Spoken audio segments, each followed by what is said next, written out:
2016ની નોટબંધી પછી દેશભરમાં 500 અને 1000 રૂપિયાની જૂની નોટો કાનૂની રીતે અમાન્ય જાહેર થઈ ગઈ હતી. લાખો લોકોએ બેંકની બહાર લાઈનો લગાવી પોતાની નોટો જમા કરાવી દીધી હતી. સરકાર દ્વારા સ્પષ્ટ કરવામાં આવ્યું હતું કે નિર્ધારિત સમય મર્યાદા બાદ આ નોટો રાખવી કાયદેસર નહીં ગણાય. છતાં વર્ષો બાદ આજે અમદાવાદમાંથી મોટી સંખ્યામાં જૂની ચલણી નોટો ઝડપાતા ફરી એકવાર પ્રશ્નો ઊભા થયા છે. નરોડા પોલીસે 2 વ્યક્તિઓની ધરપકડ કરી છે. શું છે સમગ્ર મામલો, આવો વિગતે વાત કરીએ આ અહેવાલમાં. નમસ્કાર, હું ચિરાગ વર્ષાબેન, આપ જોઈ રહ્યા છો સ્વમાન.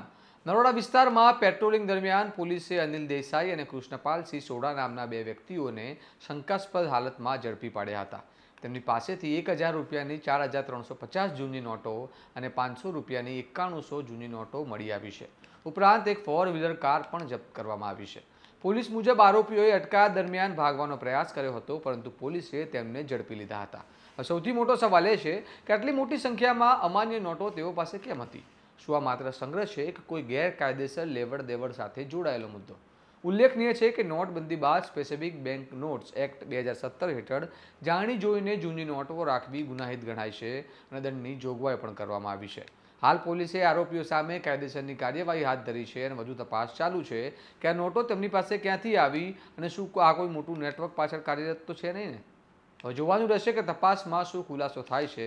શું આ કેસ માત્ર 2 વ્યક્તિઓ સુધી મર્યાદિત છે કે વધુ લોકો સુધી પહોંચે છે?